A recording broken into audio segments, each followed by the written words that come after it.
여러분 인사합니다. 축복합니다. 사랑합니다. 잘 되시기를 바랍니다. 할렐루야. 진심으로 선포하시면 그분에게도 복이 되고, 받는 분이 조금 성의 없이 받으면 그것이 갔다가 나한테 올 줄 믿습니다. 할렐루야. 여러분들을 축복합니다. 주님이 여러분을 사랑하십니다. 오늘도 말씀 듣고 하나님 앞에 더욱더 새롭게 변화되는 시간 되길 바랍니다. 오늘 말씀의 제목은 예수님의 성품을 닮아야 행복합니다 라는 제목으로 말씀을 드리려고 합니다. 여러분, 성품이 참 중요합니다. 살아가는 데 있어서 내가 어떻게 살아가느냐, 이 성품이 너무너무 중요합니다. 성품이 뭐냐? 성품이라고 하는 것은 개인이 가진 생각, 그리고 감정, 그리고 또 행동의 총체이자 한 사람의 됨됨이를 나타내는 중요한 특성입니다. 그러니까 전인격을 다 말할 수도 있어요. 가지고 있는 생각, 감정과 행동의 총체가 성품이라고 말할 수 있어요. 성품은 단순히 개인의 내면을 넘어서서 관계를 만듭니다. 그리고 사회생활을 잘 할 수 있도록, 사회생활을 잘하느냐 못하냐는 것은 이 성품에 달렸어요. 그리고 궁극적으로는 한 사람의 삶의 방향을 결정하는데 지대한 영향을 미치는 것이 성품이라는 거예요. 성품이 왜 중요합니까? 간략하게 설명해 드리면, 첫째는 관계를 형성하고 유지하는 데 상당히 기본이 됩니다. 관계 형성하고 유지하는 데. 두 번째는 사회의 건강성을 좌우하는 핵심입니다. 개인의 성품은 단순히 개인적인 영역에 머무르지 않고 사회 전체의 건강성에 영향을 미치는 거예요. 그래서 정직하고 책임감 있는 성품을 지닌 사람들이 많을수록 사회는요, 투명하고 공정하고, 그리고 배려와 협력의 성품은 공동체의 발전을 이끌어가고 그 공동체가 잘 될 수 있도록 많은 힘의 영향력을 미칠 수가 있어요. 세 번째는 개인의 성공과 행복을 결정하는 요인이 성품입니다. 성품이라고 하는 것은 학력이나 재능만큼이나 개인의 성공과 행복에 큰 영향을 미치는 거예요.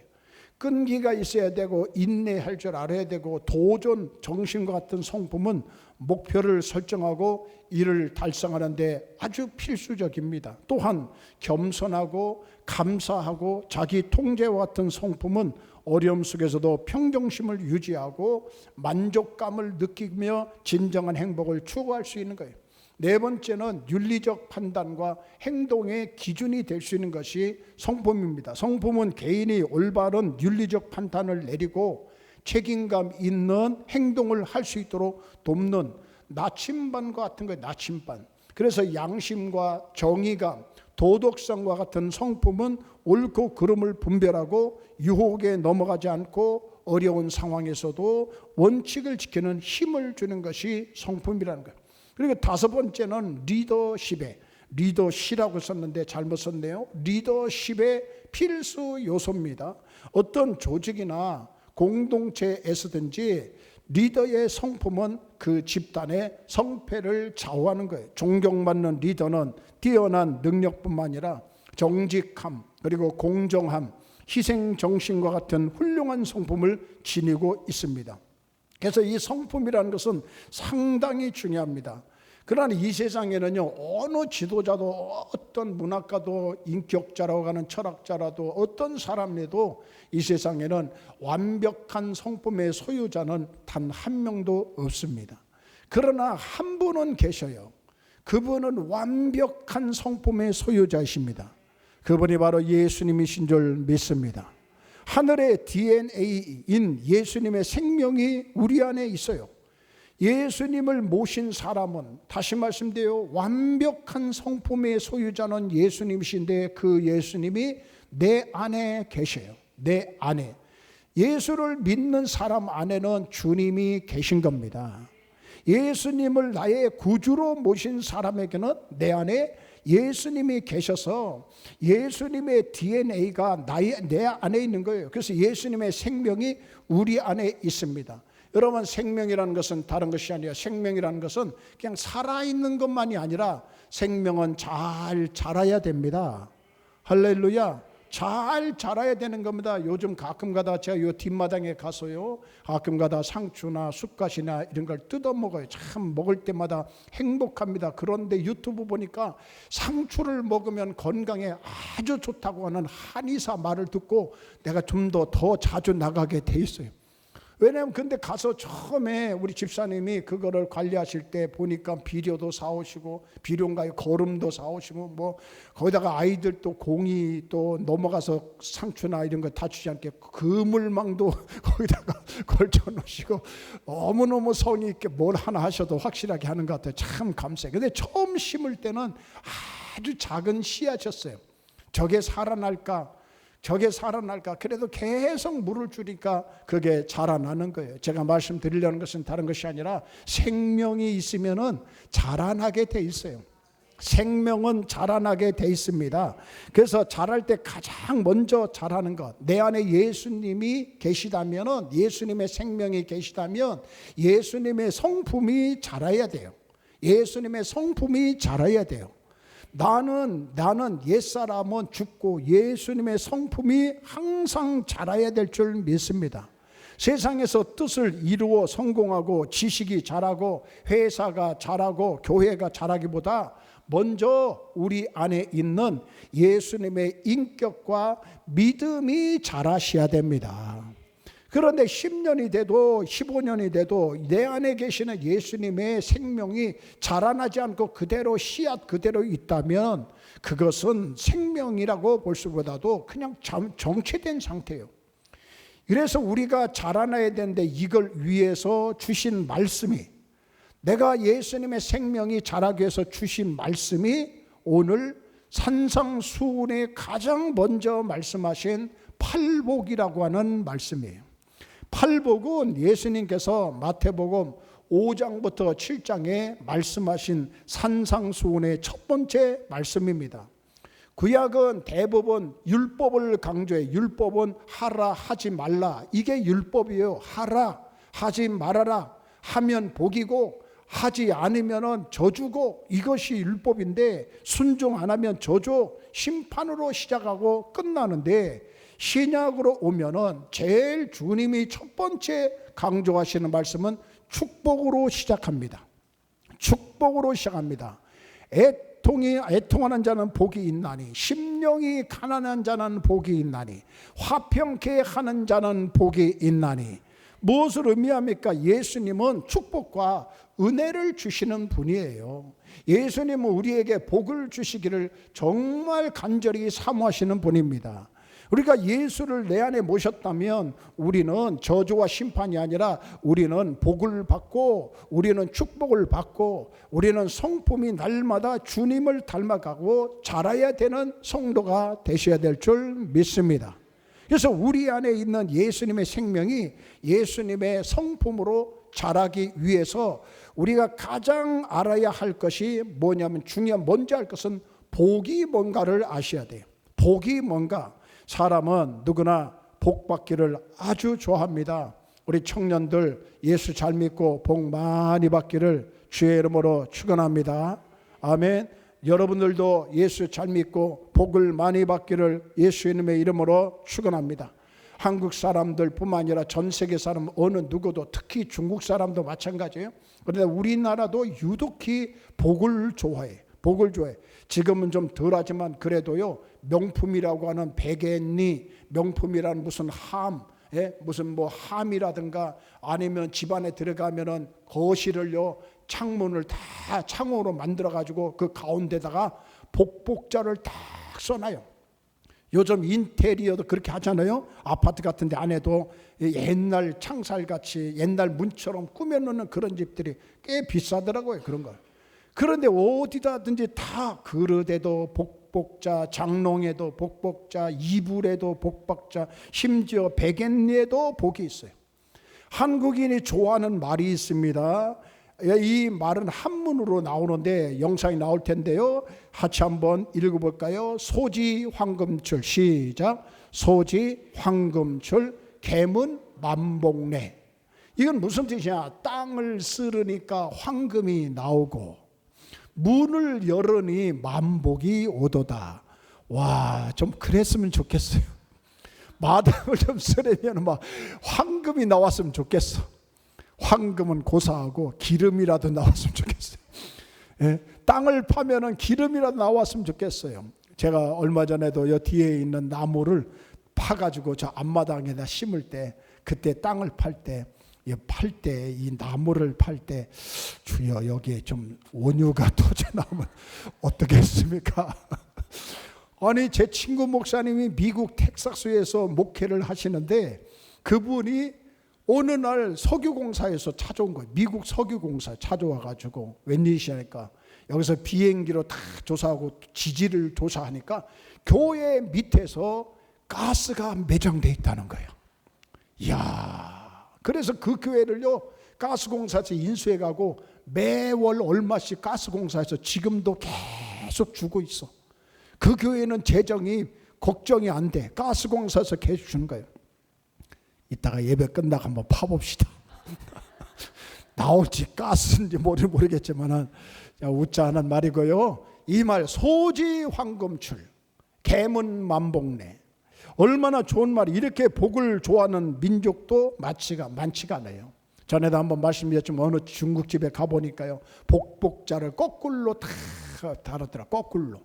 거꾸로 다 붙였더라. 그것도 가끔 가다가 한두 개가 아니라 하여튼 옆으로만 쫙 돌아가면서 거꾸로 복복자 쫙 붙였어요. 그 짜장면 갖다 주시는 사장님한테 물어서 왜 저렇게 붙였냐고, 왜 거꾸로 붙였냐니까 이분 말은 복은 하늘에서 내려오는 겁니다. 아, 믿음이 좋아요. 그래서 거꾸로 붙였다는 거예요. 복은 하늘에서 내려옵니다. 교회 다니시냐니까 교회는 안 다닌대. 교회 다니면 진짜 하늘에서 내려옵니다라고 전도한 적이 있어요. 여러분, 이런 말씀 제재초복이라는 말이 있습니다. 제재초복, 재앙을 피하고 초복, 복을 불러오기 위함이다. 그것을 인용해 가지고 구판을 많이 합니다. 이 무당 되시는 분들께서 제재초복이라고 해서 굿을 많이 해요. 그 중에 기복제가 있어요. 기복제. 현세에서 누리는 부귀와 명예와 장수가 주요 내용입니다. 잘 되고 부귀를 누리고 장수하기를 바라요. 여러분, 교회로 들어오면서 이것이 교회로 들어오면서 교회 안에 복을 사모하는 풍조가 생겼어요. 그런데 이걸 아셔야 돼요. 복만 사모하면 그거는 기복주의라고 말합니다. 그러나 복을 주시는 하나님을 믿으면 그건 기복주의가 아니라 기독교가 말하는 축복입니다. 믿습니까? 복을 사모하기만 안 돼요. 하나님을 구해야 돼요. 하나님을 찾아야 돼요. 복을 주시는 분을 하나님을 찾아요. 그래서 먼저 우리가 알아야 할 것은 먼저 복은 하나님이 주신다. 선언해 봅시다. 시작. 복은 하나님이 주신다. 할렐루야. 아무리 아름다운 젊은이들이 만나고 결혼을 하고 또 직장도 단단하도 다 좋아요. 그러나 이 생각은 꼭 가지셔야 돼. 우리가 살아가는 데 있어서 환난을 금하여 주시고, 그리고 구하는 것마다 응답해 주시고, 예비해 주시고, 준비해 주신 축복은, 복은 누가 주신다? 하나님이 주신다고 하는 생각은 항상 가지고 살아야 돼. 하나님이 주신다. 우리가 복을 말할 때 자주 빠지는 함정은, 우리는 복을 좋아하지만 복을 주시는 분을 잊을 때가 많이 있어요. 가령 이런 말이 있어요. 입춘대길, 봄은 지나갔죠. 그러면 지금은 입춘대길이 아니라 지금은 입하대길 해야 되잖아요. 입춘대길, 입하대길. 봄이 오면 대로가 열린다. 소문 만복내, 웃으면 만복이 임한다. 그러나 누가 복을 줍니까? 봄이 오면 자동적으로 복이 옵니까? 아니에요. 봄이 복을 줍니까? 그것이 아니에요. 그러면 여름은 뭐고, 가을은 뭐고, 겨울은 뭐예요? 우리는 그런 믿음을 가지면 안 되고, 봄, 여름, 가을이 왔다서 큰 길이 열리는 것이 아니라 복은 하나님이 주신다. 할렐루야. 우리나라 사람들이 좋아하는 5가지 복이 있습니다. 첫째는 수입니다. 오래 사는 거예요. 두 번째는 부입니다. 부자 되는 겁니다. 세 번째는 강령의 몸이 건강하고 마음이 편안한 것. 네 번째는 유호덕이라고 해서 그것은 덕을 지키며 사는 거예요. 세 번째는 고종명이라고 해서 제 명대로 살다가 죽는 것. 다른 말로 천수를 다하고 살다가 죽는 거예요. 그러나 이런 아무나 고종명 제명대로 살다 보면 복 받은 것입니까? 아무나 제명대로 삽니까? 누가 제명대로 살게 합니까? 누가 주시는 거예요. 그래서 우리에게는요, 하나님의 축복이 2가지 놀라운 복이 있는데, 하나는 일반 축복이 있고 두 번째는 특별 축복이 있어요. 일반 축복은 모든 만물을 우리가 누리며 살 수 있도록 하나님께서 우리에게 다 주신 것이 일반 축복이에요. 그런데 특별 축복은 뭐냐? 그것은 하나밖에 없는 아들 예수 그리스도를 이 땅에 보내셔서 우리를 죄에서, 사망에서, 심판에서, 지옥에서 건져내시고 구원하여 주셔서 하나님의 자녀로 삼아 주시고, 의롭다고 칭해 볼 뿐만 아니라 하나님과 화목하게 해서 우리를 하나님의 자녀로 삼아 주신 것이 특별한 축복입니다. 예수님이 이런 점에서 복에 대한 다른 관점을 보여주는 거예요. 오늘 말씀에 나타난 8복은 우리가 받는 복이 무엇인가를 말할 뿐만 아니라 누가 그 복을 주느냐가 그게 중요해요. 가령 예를 들어서 5절 말씀에 온유한 자는 복이 있나니 저희가 땅을 기업으로 받을 것이다. 이 말씀을 읽을 때 우리 눈에 들어오는 단어는 땅과 기업이라는 거예요. 땅과 기업. 우리가 받을 복입니다. 그런데 그 복이 어떤 사람에게 오는지도 보아야 되는 거예요.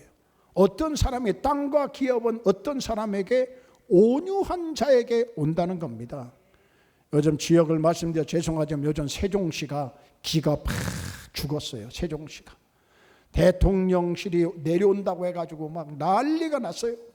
부동산도 올랐는데 근데 안 내려오고 청와대로 옮긴다고 하니까 지금 막 풀이 죽어가지고 지금 완전히 막 다운됐다고 하는데, 여러분 땅을 기업으로 받는 것, 땅과 기업은 우리가 받을 복인데, 그런데 그 복이 어떤 사람에게는 오는지도 어떤 사람에게 오는지도 보아야 됩니다. 그 다음 어떤 사람이 온유한 사람에게 온다고 했어요. 성경의 관심은 땅과 기업이 아니에요. 온유한 자입니다. 소유가 중요한 것이 아니라 존재가 중요한 거예요. 존재. 그러니까 어떤 땅과 기업은 나중의 일이고 먼저 그것을 받을 수 있는 온유한 자가 되는 것이 중요한 거예요. 아무에게나 땅과 기업을 주는 것이 아니에요. 오직 온유한 자에게만 주셔요. 그러나 가장 안 보인 것이 있습니다. 온유한 자에게 주시고 땅과 기업도 있지만은 가장 안 보인 것이 뭐냐면 그것은 하나님이 주신다는 거예요. 하나님이 주신다는 것. 내가 무엇을 받느냐, 땅과 기업 어떻게 될 때 받느냐, 온유한 자 가장 중요한 것도 있지만, 그러나 누가 복을 주느냐, 하나님이 주실 것을 믿습니다. 그래서 이스라엘 사람의 일상에서 자주 쓰는 이것을 말합니다. 뭐냐면 그들은 늘 일상적으로 사용하는 말이 있어요. 바룩 핫셈. 바룩 핫셈. 한번 따라합시다. 시작. 바룩 핫셈. 이 핫셈은 이름이란 뜻이에요. 이름. 그러니까 유대인들은 오랫동안 하나님의 이름을 신성시합니다. 그래서 함부로 하나님의 이름을 부르지 않아요. 필사본을 할 때 막 써 내려갈 때 여호와라고 하는 하나님이라는 이름이 나오면요, 펜을 바꿔요. 그 일반 쓴 펜은 내려놓고 하나님만 쓰는 이름, 하나님의 이름만 쓰는 펜을 갖다가 그것만 쓰는 거예요. 그리고 필사본을 할 때 목욕 재개를 다 하고 하나님의 이름을 쓸 때는 상당히 그건 경외하는 마음으로 그걸 쓰는 거예요. 이 바룩 핫셈이라는 핫셈은 이름인데 유대인들은 오랫동안 하나님의 이름을 신성시 여겼어요. 그래서 그 이름을 직접 부르지 않았습니다. 그 대신에 다른 상징적인 말로 하나님을 불렀습니다. 여호와라고 안 부르고 그 중에 하나가 핫셈이라는 것을 불렀어요. 그 이름, 그분의 이름, 할렐루야, 여호와라고 말하지 않고 하나님 하지 않고 그분의 이름, 그 이름, 그렇게 이름을 불렀어요. 하나님은 모든 이름 중에 뛰어난 이름이기 때문에 그 이름 곧 핫셈입니다. 그 이름 앞에 축복이란 말을 넣어서 바룩 핫셈, 바룩이란 말은 축복이란 뜻이에요. 그래서 이 말은 하나님이여 당신의 이름은 축복입니다. 하나님이여 당신의 이름은 복입니다. 바룩 핫셈, 시작. 바룩 핫셈, 하나님이여 당신의 이름은 축복입니다. 그래서 이 말을 기도할 때도 하고 예배 드릴 때도 하고 식사할 때도 하고 대화할 때도 바룩 핫셈, 바룩 핫셈, 감사합니다. 바룩 핫셈, 하나님은 축복이십니다. 하나님이 아니라 그 이름은 축복이십니다. 그래서 아도나이, 이들은 이렇게 말해요. 바룩 핫셈 아도나이, 하나님 당신은 복되십니다. 우리에게 무슨 복을 달라는 것이 아닙니다. 무슨 복을 주든지 그 복을 주신 분은 하나님이시라고 시인하는 거예요. 복을 주신 분은 누구시다? 하나님이십니다. 욥기서 1장 21절에 욥도 그런 말 했어요. 주신 이도 여호와시요 거두신 이도 여호와시오니 여호와 이름이 뭐 한다고요? 찬송을 받으실지이다. 바룩 핫셈 아도나이, 여호와의 이름이 찬송을 받으실지니이다. 여러분도 복 자체보다는 복을 주시는 하나님을 더 사랑하기를 바랍니다. 그게 중요한 거예요. 복을 주시는 하나님을 더 잘 믿으라는 거예요. 오래전에 여러분 우리 젊은이들은 잘 모르겠지만은 가나안 농군 학교라고 했어요. 거기에 그것을 만드신 분이 김용기 장로님입니다. 키는 작아요. 굉장히 그분은 신앙도 좋고 그분의 가나안 농군학교를 통해서 새마을 운동이 벌어지고 우리나라를 다시 재건하고 경제를 살린 데 큰 역할을 하는 거예요. 어느 날 할머니 권사님이 찾아왔어요. 김용기 장로님. 그러면 자신을 권사라고 밝힙니다. 제가 장로님 뵙기를 30년이나 소원했습니다. 그래서 무엇 때문에 보기를 원했습니까? 했더니 자기에게는 아들 딱 하나 있다는 거예요. 아들이 장가를 가서 그리고 아들을 낳는데 아들이 7명이나 낳았다는 거예요. 그러니까 참 아들을 많이도 낳았어. 근데 이 아들이 장로님이요. 자기 아들도 장로인데 다 좋은데 신앙도 좋고 다 좋은데 장로도 받는데 가난하다는 거예요. 가난하다는 거. 물질의 복을 못 받는 거예요. 우리 아들이 장로인데 조금 가난해요. 다른 것은 다 받는데 물질 축복을 좀 못 받았어요. 우리 아들과 손자들이 물질 축복을 받도록 기도해 주세요. 그때 김용기 장로님이 말했어요. 권사님, 제가 전국을 다 다녀보고 간증하러 다니고 전국의 집회로 다 다녀봐도 밥 굶는 장로는 한 번도 본 적이 없습니다. 이미 예수 믿는 것이 복이고 장로가 된 것이 복이고 그 자체가 복입니다. 장로가 할 일은 하나님을 잘 믿고 그를 잘 섬기는 것이지, 물론 물질의 복을 받는 것도 중요하지만 더 중요한 것은 하나님을 잘 믿고 그분을 잘 섬기는 것이, 그것이 큰 복입니다. 그러면 하나님께서 다른 복도 따라올 줄 믿습니다.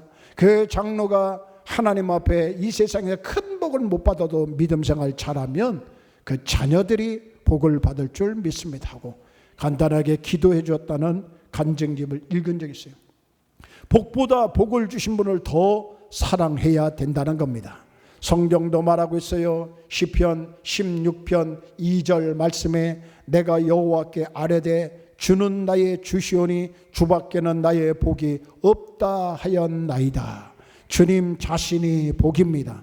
하나님 자신이 복입니다.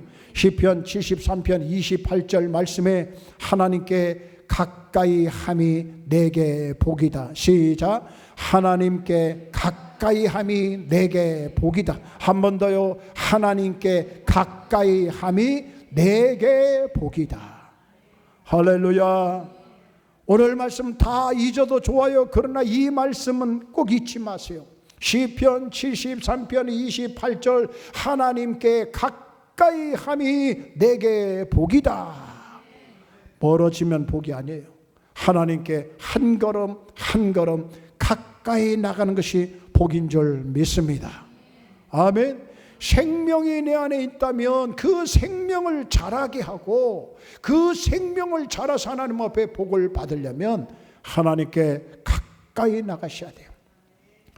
축복이 행복이 돼야 돼요. 두 번째, 크게 두 번째, 축복이 행복이 되셔야 돼요.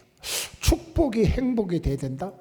같은 말인 것 같은데, 그러면 하나님 주신 복이 무엇인지 알아야 됩니다. 하나님이 주신 복은 두 가지가 있어요. 하나는 축복이 있고 하나는 행복이 있어요. 이 두 단어가 우리말로는 비슷하여 구별하기가 쉽지는 않아요. 축복 받으세요 하는 말과 행복하세요란 말은 비슷하겠어요. 그러나 히브리어는, 구약 성경을 쓴 히브리어는 조금 다릅니다. 이 히브리어는 복을 뜻하는 두 단어가 있어요. 잘 들으세요. 복을 뜻하는 두 단어가 있는데, 하나는 브라카라고 하는 단어가 있고 하나는 아스레이라고 하는 단어가 있어요.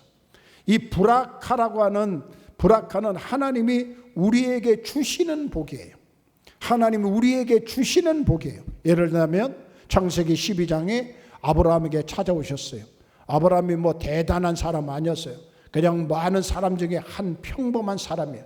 그런데 12장에 주님이 찾아오셔가지고, 아브라함아, 내가 너로 큰 민족을 이루어 내게 복을 주어 내 이름을 창대케 하리니 너는 복의 근원이 될지라. 이때 아브라함이 받은 복이 브라카입니다. 브라카, 하나님이 일방적으로 주신 거예요. 이 복은 하나님이 은혜로 주신 거예요. 문법적으로는 능동적으로 받은 것이 아니라 수동형이요, 수동형. 하나님이 주신 것 그대로 받는 거예요. 하나님은 주시고 아브라함은 받았어요. 하나님께서 주신 복의 근원의 복을 아브라함이 받았어요. 이 복은 아브라함이 쟁취한 복이 아닙니다. 하나님이 선물로 주신 복이에요.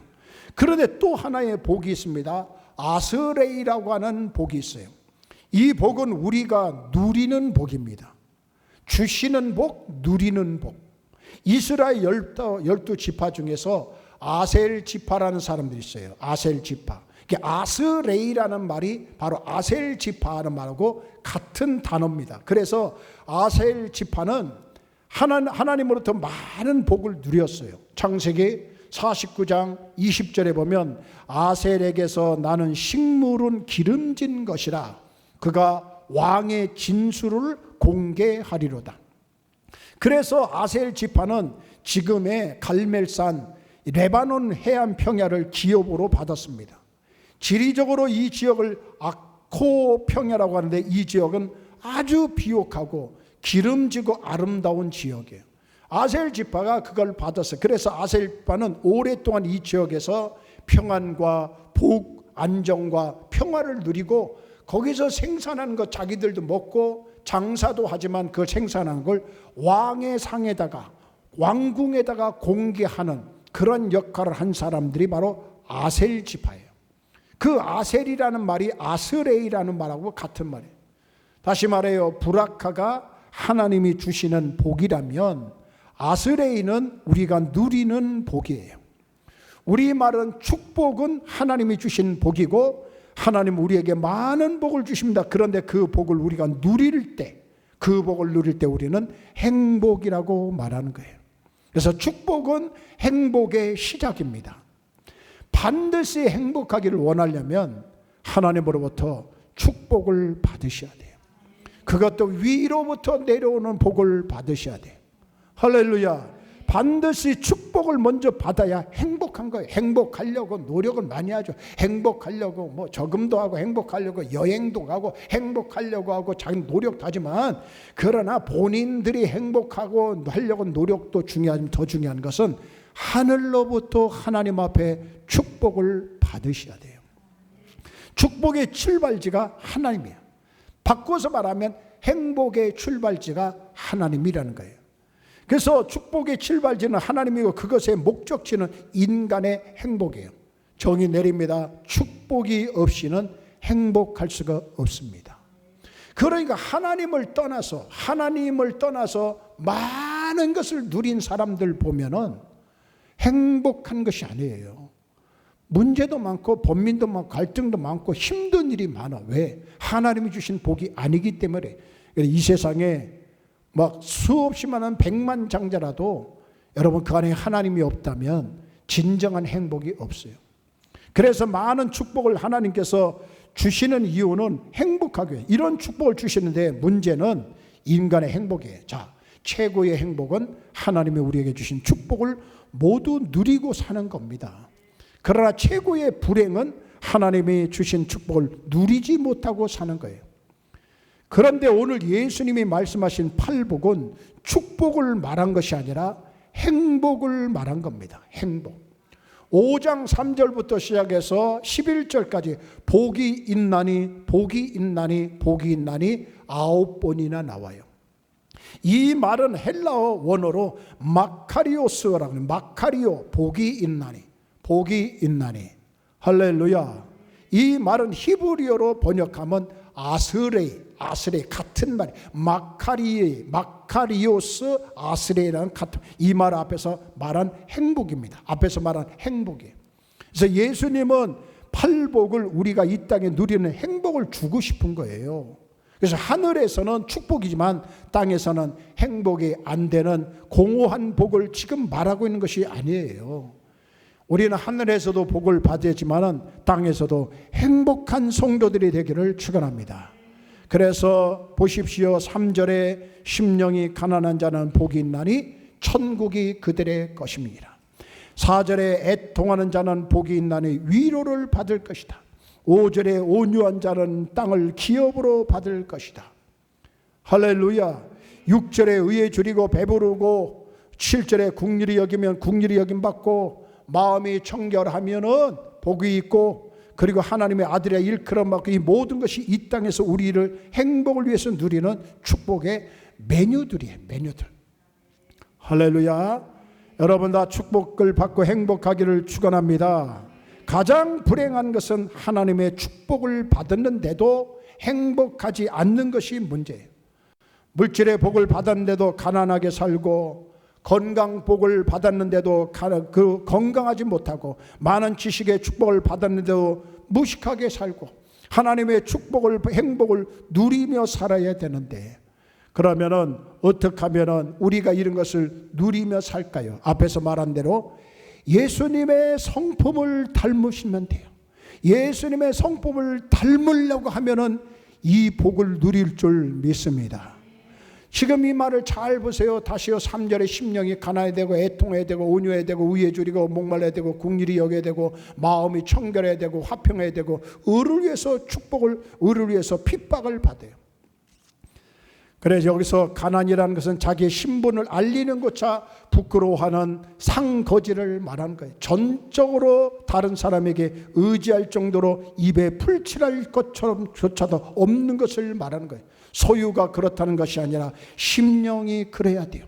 나는 입에 풀칠할 것도 없습니다. 나는 정말 가난한 것은 상거지입니다. 상거지. 그래서 하나님 나를 도와주셔야 됩니다. 그래서 하나님 나를 복을 주셔야 됩니다. 애통하는 자는 복이 있나니 애통은 슬퍼하는 거예요. 다만 슬퍼하는 것이 아니라 죽은 자에 대한 슬픔을 나타낼 때 이 단어를 썼어요.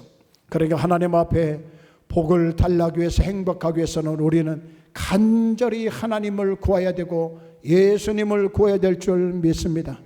이번에 인디아 에어가 사고가 났을 때 거의 270명이 80명에 가까운 사람들이 돌아가셨어요. 참 그 안에 뭐 다양한 분들이 계시겠죠. 인도에서 출발을 해가지고 영국 히드로 공항 게트웨이 공항인가요? 영국 게트웨이 공항을 가는, 저는 영국 가면은 히드로 공항 게트웨이 공항을 자주 가봐서 제가 잘 알아요. 히드로 공항은요 막 진짜 30초마다 한 대씩 내리는 거죠. 어마어마하게 비행기가 내립니다. 그 게트웨이라고 하는 비행장에 가다가 이거 떠서 가다가 떨어져 가지고, 그것도 높이 떨어진 것도 아니에요. 한 150m인가 200m 떨어졌는데 엔진이 떨어졌는데 폭파하면서 많은 사람 죽었어요. 거기에 보니까요 다양한 사람, 결혼을 해서 남편은 먼저 가 있고 남편을 만나러 가기 위해서 비행기 탔다가 아주 새파란 세댁이 거기서 죽었다는 얘기도 나오고요. 박사학위 받아가지고 영국에 가서 이제는 거기서 성공하려고 이주하고 의사가 돼가지고 영국에 가서 일하고 이런 사람들이 타는데 그 가족들과 그 동네 사람들이 막 우는 모습을 볼 때 정말 얼마나 안타까울까. 우리하고는 그게 큰 일은 없었지만은, 큰 관계는 없지만 그래도 마음은 참 짠했습니다. 그러나 그 당사자들은 얼마나, 아버지 어머니들 가족들은 얼마나 울었겠어요. 얼마나 울었겠습니까. 그렇게 우는 것을 성경은 애통이라고 표현하는 겁니다. 애통, 다만 슬퍼하는 것이 아니라 죽은 자에 대한 슬픔을 나타날 때 쓰는 단어가 이 단어예요. 야곱이 자기 아들 요셉이 죽었다는 말을 들었어요. 그때 야곱이가 애통합니다. 극도로 슬퍼할 때 쓴 단어가 애통이에요. 우리는 남이 잘못될 때 슬퍼합니까? 부모나 자식이 죽으면 누구나 슬퍼합니다. 그러나 사람은 본래 남의 불행을 보고 우는 존재가 아니죠. 그러나 내가 닥치면 우는 거예요. 여러분, 하나님 앞에 구할 때 아주 상거지처럼 하나님 앞에 구하셔야 되고, 하나님 앞에 울어도 애통하는 누군가, 내 사랑하는 사람이 죽었다는 그 마음을 가지고 하나님 앞에 간절히 구하는 자, 간절히 울며 구하는 자, 대충 기도하는 것이 아니라 간절히 울며 기도하는 자, 그런 자에게 하나님은 복이 있다. 하나님은 그런 자에게 복이 있다. 노바심으로 다시 말씀드립니다. 대충 해서는 안 돼요. 상거지가 뭔가를 달라는 것처럼, 내 사랑하는 사람이 죽어서 우는 것처럼 하나님 앞에 구해야만이 하나님께서 그에게 복을 주시는 거예요. 온유한 자는 복이 있나니, 온유는 움직이는 말을 채찍으로 다스리는 거예요. 움직이는 말을 채찍으로 막 때려가면서 다스리는 거예요. 다른 사람을 배려하기 위해서 자기를 내려놓고 자기를 포기하는 거예요. 그런데 누가 남을 위해서 자기를 포기합니까? 누가 이유 없이 손해볼 때 기꺼이 손해당하고, 누가 모함을 당할 때 억울하다고 말하지 않고 견딥니까? 그런데 온유한 자는 그 정도로 억울함을 당해도 내려놓고 참고, 화를 무시를 당할 때 분노하지 않으면서 하나님 앞에 간절히 온유한 마음으로 채찍을 때려가면서라도 간절히 구하는 자가 복이 오고, 그 축복이 오면 나중에는 행복이 오는 거예요. 좀 어렵게 말씀드리는 것 같은데요, 6절 말씀을 보면 의에 줄이고 목마른 자는 복이 있나니, 의는 의로운 행위가 아니라, 잘 이해하세요, 하나님과 바른 관계를 말하는 겁니다. 하나님과의 바른 관계, 하나님이 옳다고 말하시는 삶을 위해서 목숨을 거는 거예요. 누가 그렇게 하겠습니까? 우리는 다 자기 뜻, 자기 유익, 자기 의지, 자기 생각, 내 주장, 내 고집대로 살려고 하는 것이 더 강한데, 그런데 그것을 다 내려놓고 하나님과 바른 관계, 하나님이 옳다고 하시면 그대로 순종하면서 따르려고 하는 사람에게 하나님은 행복할지어다, 복이 있을지어다. 7절에 국률이 여기라, 누가 변치 않고 남을 국률이 여기겠습니까? 8절에 마음이 청결한 자는 누가 하나님 앞에 완전히 깨끗합니까? 9절에 화평케 하는 자는 누가 자기 의를 버리고 평화를 쫓겠습니까?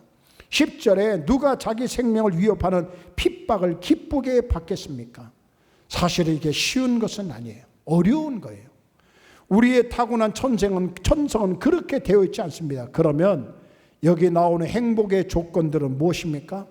이것이 다 예수님의 인격과 성품을 말하는 거예요.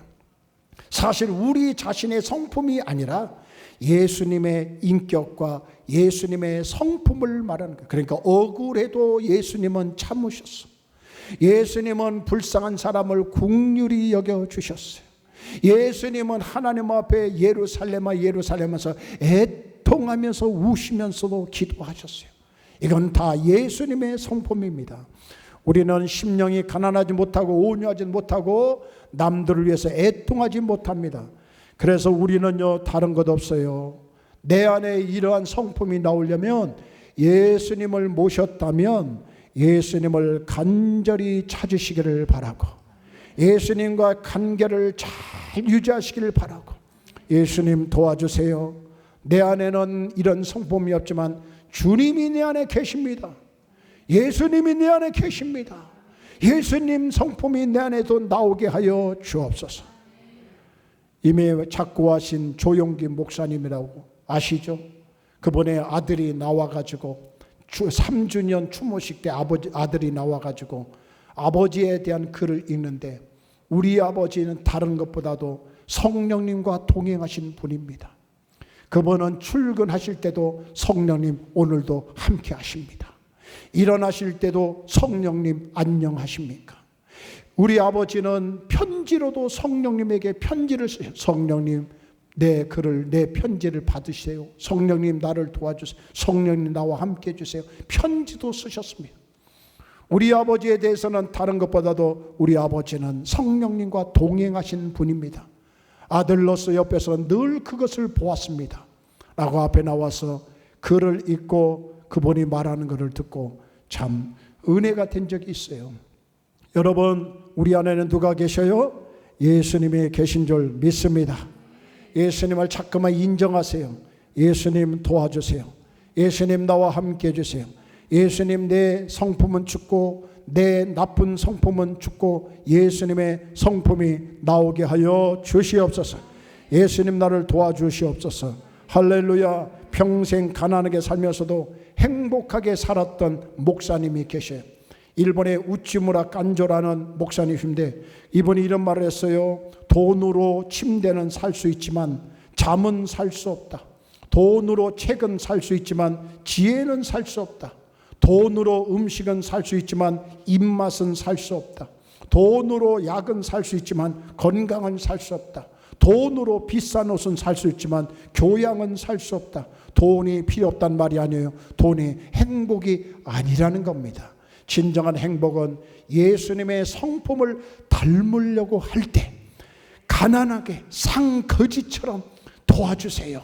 애통하면서 할렐루야 간절히 하나님의 성품, 예수님의 성품을 닮으려고 한다면 여러분들도 그 성품으로 변화될 줄 믿습니다.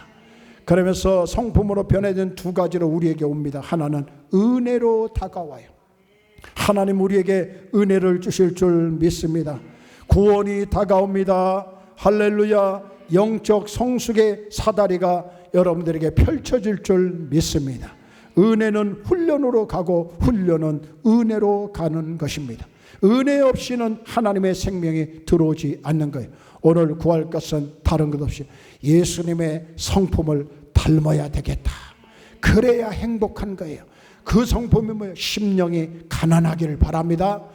울면서 기도하기 바랍니다. 채찍을 때려서라도 온유함을 나를 다스리고 나를 컨트롤하세요. 의에 줄이고 목말라야 돼. 하나님과 올바른 관계를 맺으려고 발버둥을 치세요. 할렐루야. 다른 사람을 긍휼히 여기는 마음을 가지세요. 마음이 깨끗하기를 노력하세요. 화평케 하기를 바랍니다. 의를 위해서 핍박을 받아도 나는 그 믿음 지킨다는 믿음을 가지고 오늘도 예수님의 성품을 담는 저와 여러분들이 다 돼서 남은 생에 행복하게 살기를 주님의 이름으로 축원합니다. 축원합니다. 같이 찬양하겠습니다. 심령이 가난한 자는, 이 가사가 마태복음 5장에 이 팔복이 기록되어 있어요. 우리 간절히 기도한 마음으로 찬양. 심령이 가난한 자는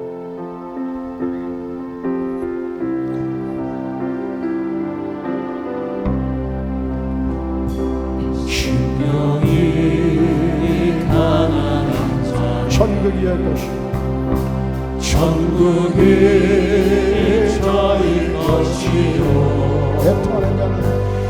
애통한 자는 복인데 위로를 받을 것이요 온유한 자 복이나 땅을 기업으로 땅을 기업으로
맞습니다. 우리에게는 신의 성품이 없습니다. 우리에게는 하나님의 성품이 없습니다. 그런데 예수님이 우리 안에 들어와 계십니다. 그것이 우리에게는 큰 축복인 줄 믿습니다. 주님과 교제하고 주님과 관계를 맺고 주님을 구하고 주님을 찾고 주님께 도와달라고 하고 주님께 더 가까이 나가면 하나님께서 우리에게 복을 주실 뿐만 아니라 우리에게 행복하게 해주실 줄 믿습니다. 어떤 상황에서도 우리 하나님은 우리를 행복하게 해주실 줄 믿습니다. 주님의 성품 담기를 원합니다.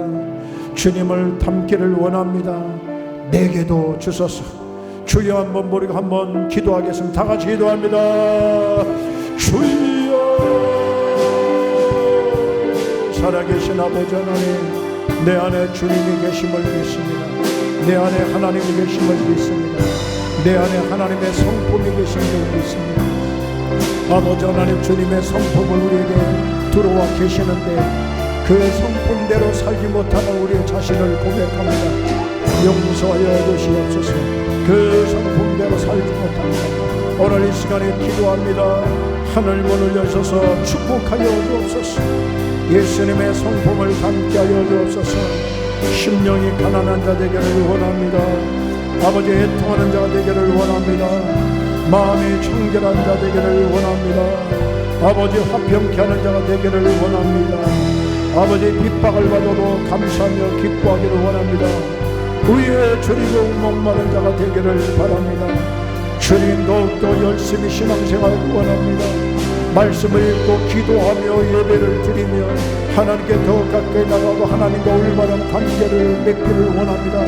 그래야만이 우리가 이 세상 살면서 행복한 사람, 축복도 받지만은 행복한 삶을 살 수 있을 줄 믿습니다. 우리 모든 성도들을 행복하게 하여 주시옵소서.